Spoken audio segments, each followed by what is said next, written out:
नमस्कार दोस्तों। तो आज हमारे साथ है सुरेश जी जो डायरेक्टर हैं और दो किसान भाई सुखवीर जी और सुनील जी। तो इनके जो भी प्रश्न हैं और आप सभी के जो प्रश्न हैं वो हम सब सुरेश जी से पूछेंगे और सुरेश जी जो भी है पूरी डिटेल में पूरी जानकारी के साथ आपको रूबरू करवाएंगे। तो सुरेश जी, हमारे दोनों जो किसान भाई है और जो भी किसान भाई हमें देख रहे हैं उनका जो प्रश्न है वो ग्वार की फसल के बारे में जो भी जानकारी आप दे सकते हैं वो दीजिए। राम राम किसान भाइयों, आपके सवाल और हमारे जवाब। तो आज की वीडियो में अपन आपके कौन कौन से सवाल हो सकते हैं जो सिद्धार्थ मीणा जी है वो हमारे से पूछेंगे और हम आपके पूरी से पूरी जानकारी इस वीडियो में बताने वाले हैं। तो गंवार की अगर बात करें अपन तो गंवार की जो फसल है वो अपन खरीफ में भी ले सकते हैं और गर्मियों के दिनों में जैसे कि ग्रीष्मकालीन फसल भी अपन ले सकते हैं। इनके लिए अलग अलग किस्में होती है, ग्रीष्मकालीन की अलग होती है और जैसे अपन खरीफ की अगर बुआई कर रहे हैं तो खरीफ की बुआई के लिए अलग किस्में होती हैं। तो कोई दिक्कत नहीं, अपन आराम से अच्छे से देखेंगे इस वीडियो में कि ग्वार की फसल में बीज दर क्या होती है और जो अच्छी किस्म होती है वो कौन कौन सी होती है।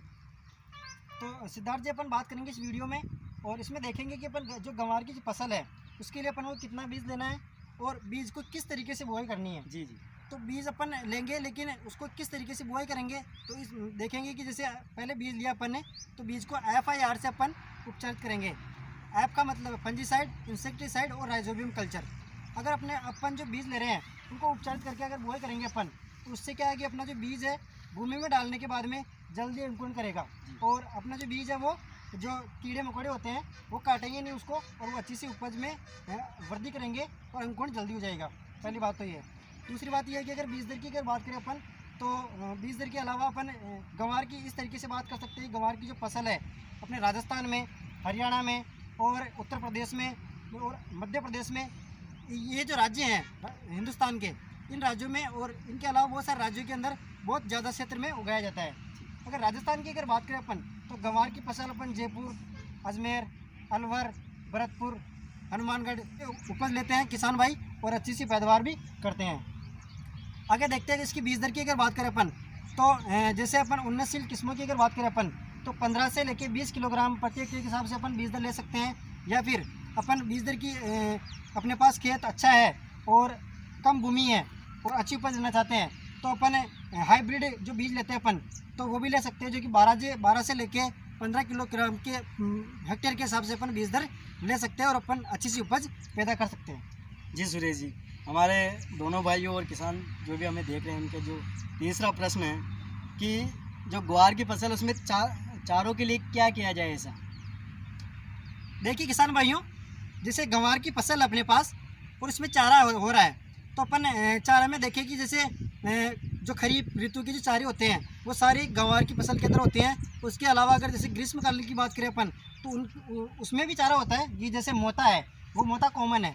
मोता आप जैसे अभी की बुआई कर रहे हैं तो भी मोता होगा, रबी में भी होगा, खरीफ में, सभी मौसम में मोता तो होता ही है। जी जी। उसके अलावा जैसे अपन कास की अगर बात करें अपन तो वो भी इसका खरपतवार है, उसको नष्ट करने के लिए अपन जैसे दवाई का प्रयोग कर सकते हैं। लेकिन हम इस बारे में चर्चा नहीं करेंगे क्योंकि अपने को रासायनिक प्रयोग बहुत कम करना है और अपनी जो फसल है और अपनी जो आने वाली जो पीढ़ी है उनको अच्छी सी करनी है अपने को। इसलिए अपने को रासायनिक प्रयोग न करके अपन हाथों से अपन जो है गंवार की फसल के खरपतवार उखाड़ सकते हैं और इसके साथ साथ में अपन जो है पशुपालन भी कर सकते हैं। जैसे सिद्धार्थ जी अपन बात करें अपन जैसे कि अपने जो फसल है उसमें चारा उगा है उसको अपन हाथ से उखाड़ लेंगे तो उससे क्या होता है कि अपनी फसल का नुकसान भी नहीं होगा और वो जो चारा है वो अपन जानवरों को खिला सकते हैं और अच्छा दूध उत्पादन कर सकते हैं। ठीक है, तो इस तरीके से अपन चारा का जो है नियंत्रण कर सकते हैं। और अधिकतर मेरा कहना यह है कि अपन जैव तरीके से या अपने हाथ से अपने को चारा को या खरपतवार को नष्ट करना चाहिए।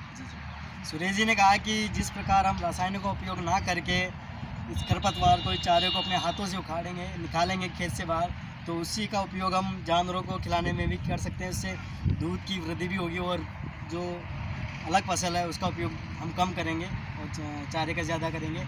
इसी के साथ हम पाँचों सवाल के ओर बढ़ते हैं कि हमारे दोनों जो किसान भाई है वो आपसे पूछना चाहते हैं कि ग्वार की फसल में उन्नतिशील कैसे हो सकती है, किसमें कौन कौन सी है जो बढ़िया और अच्छी मात्रा में चलती है जिससे किसानों को फ़ायदा मिले।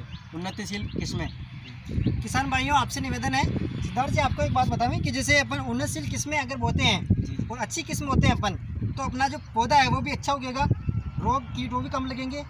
कुछ जो किस्में होती है वो रोग प्रतिरोधक होती है जिसमें रोग नहीं लगते हैं, ठीक है। तो अपने को अच्छी किस्में बोनी चाहिए, उससे अपना क्या है कि अब खेत अपना छोटा है, कम भूमि है, तो अपन अच्छी उपज ले सकते हैं। तो जैसे किस्मों की अगर बात करें अपन, तो दुर्गापुरा सफ़ेद के नाम से किस्म है जो जयपुर से निकाली गई है, दुर्गापुरा से, वो अपन बो सकते हैं। RGC के नाम से भी किस्म है, RGC 1002, 1003 इस नाम से किस्में है, वो भी अपन बो सकते हैं। और अगर और बात करें अपन किस्मों की, तो RGC 686 के नाम से किस्म है, वो भी अपन गंवार की फसल के लिए अपन अच्छे से ले सकते हैं, उसकी बुआई कर सकते हैं। जी सर, सुरेश जी, इसी के साथ हम अगले सवाल की ओर बढ़ते हैं कि उर्वरकता की मात्रा कितनी रखी जाए, कैसे क्या किया जाए ताकि फसल अच्छी हो। किसान भाइयों आपसे भी निवेदन है, और सिद्धार्थ जी आपसे ये शेयर करना चाहता हूँ मैं जी कि जैसे अपन फसल की बुआई कर रहे हैं जी, तो अपने को पहले अच्छी सी जुताई करनी है। उसके अलावा जैसे अपने को बीज उपचार के लिए बता ही दिया अपन ने, उसके अलावा अपन बीज उपचार करेंगे, अच्छी जुताई करेंगे, फिर बाद में अपने का खेत तैयार हो गया, फिर बाद में अपन बुआई करेंगे जी। तो जैसे अपन NPK की बात करें अपन, तो उसी के साथ में अपन जुताई कर रहे हैं, उससे पहले अपन गर्मियों के दिनों की बात करूँ मैं, तो अपन जो गोबर का खाद होता है अपना, जो क्योंकि अपन कोई भी किसान है वो खेती करता है तो साथ में पशुपालन तो साथ में करता ही है।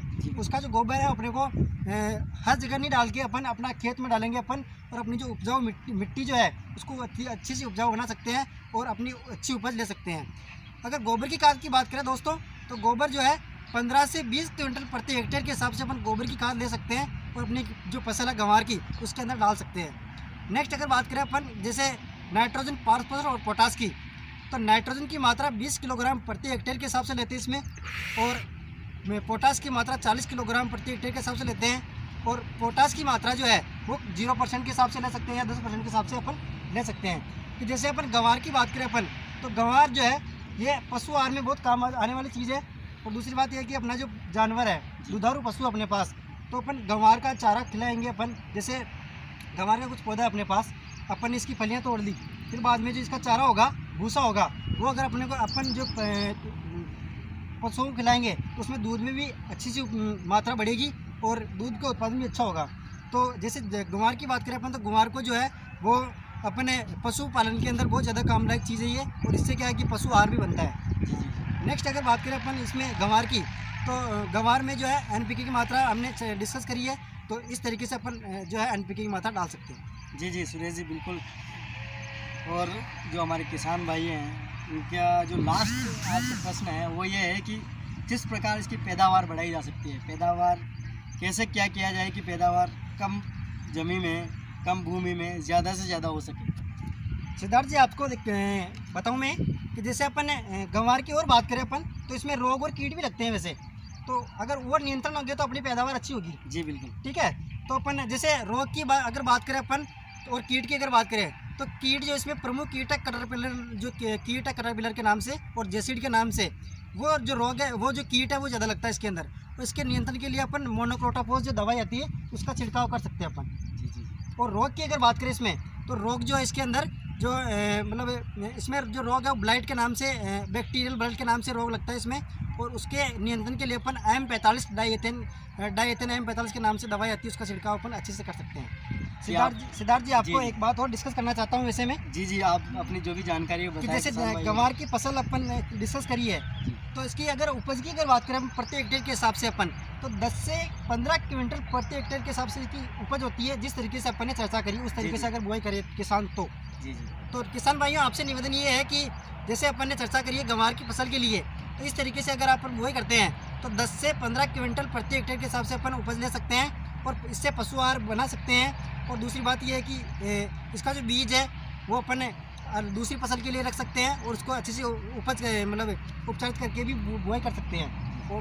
और बात करें अपन गंवार की, तो गंवार की फसल अच्छे से कर सकते हैं। और किसान भाइयों आपको रासायनिक का प्रयोग बहुत कम करना है और जीवांश का प्रयोग करना है और अपने हस्त विधि से जो खरपात निकालते हैं उस तरीके से अपन खरपात को निकालना चाहिए। जी जी सुरेश जी, मैं आपका और आपके चैनल का सभी किसान भाइयों की तरफ से और इन दोनों किसान भाइयों की तरफ से बहुत बहुत धन्यवाद देता हूं कि आपने इतनी जानकारी बताई, हर फसल के बारे में आप जानकारी देते हैं। नमस्कार दोस्तों। इस वीडियो में संपूर्ण जानकारी देखी है। चैनल को लाइक करें, शेयर करें और सब्सक्राइब करना बिल्कुल ना भूलें।